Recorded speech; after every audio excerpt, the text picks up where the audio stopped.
அஸ்ஸலாமு அலைக்கும் வரஹ்மத்துல்லாஹி வபரகாத்துஹ். கண்ணியத்திற்கும் பேரன்புக்கும் உரிய சொந்தங்களே, தற்கொலை என்பது எதற்கும் தீர்வாகாது. தற்கொலை செய்பவர்கள் கோழைகள்தான்.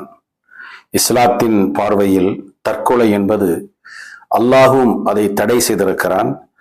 நம் உயிரினும் மேலான நபிகள் நாயகம் ஸல்லல்லாஹு அலைஹி வஸல்லம் அவர்களும் தடை செய்திருக்கிறார்கள்.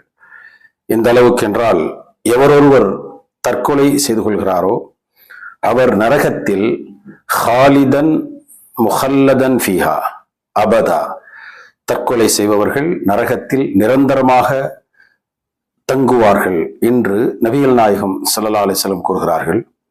இப்ப தற்கொலை செய்பவர்களுக்கு இஸ்லாம் என்ன தீர்வு சொல்கின்றது என்று சொன்னால், ஒரு மனிதர் அம்பு எய்தி தற்கொலை செய்து கொண்டு இறந்த அந்த ஜனாசா வருகிறது. நபிகள் நாயகம் ஸல்லல்லாஹு அலைஹி வஸல்லம் அவர்கள் நான் அதை தொழ வைக்க மாட்டேன் என்று கூறினார்கள்.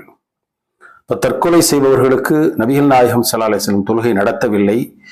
இது எதற்காக என்று பார்க்கும் பொழுது, அந்த தற்கொலை செய்வது மிகவும் மோசமானது, ஒரு தவறான தடை செய்யப்பட்ட ஒன்று. அப்படி யாராவது தற்கொலை செய்தால் நான் தொழ வைக்க மாட்டேன் என்று ஒழுக்கத்தை கற்பிப்பதற்காக நபிகள் நாயகம் ஸல்லல்லாஹு அலைஹி வஸல்லம் அவர்கள் அந்த ஒரு பாடத்தை கற்பித்தார்கள். அப்ப அவங்க தொழுக வைக்கலன்னு சொன்னா பிறர் தொழ வைப்பதை நபி ஸல்லல்லாஹு அலைஹி வஸல்லம் அவங்க அதை அங்கீகரித்திருக்கிறார்கள். தற்கொலை செய்து கொள்ளக்கூடிய அந்த ஜனாசாவை தொழ வைப்பதற்கு அங்கீகரித்திருக்கிறார்கள்.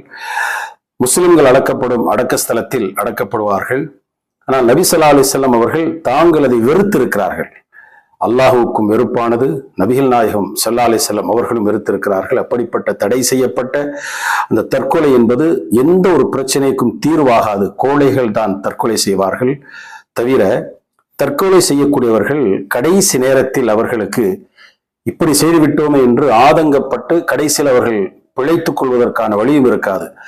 அதே அவர்களுக்கு ஒரு தண்டனையாக இருக்கும்.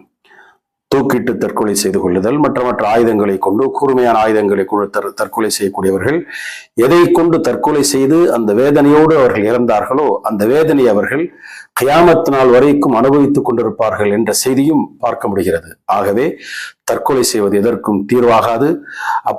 எப்படிப்பட்ட பிரச்சனையாக இருந்தாலும் எல்லாவற்றிற்கும் அல்லாஹ்வின் மூலமாக, அல்லாஹ்வின் தூதர் மூலமாக நமக்கு எத்தனையோ வழிகள் இருக்கிறது அதனை தவிர்த்து கொள்வதற்கு. ஆகவே தற்கொலை செய்வது எதற்கும் தீர்வாகாது என்பதை தெரிந்து கொள்வோம். அஸ்ஸலாமு அலைக்கும் வரஹ்மத்துல்லாஹி வபரகாத்துஹ்.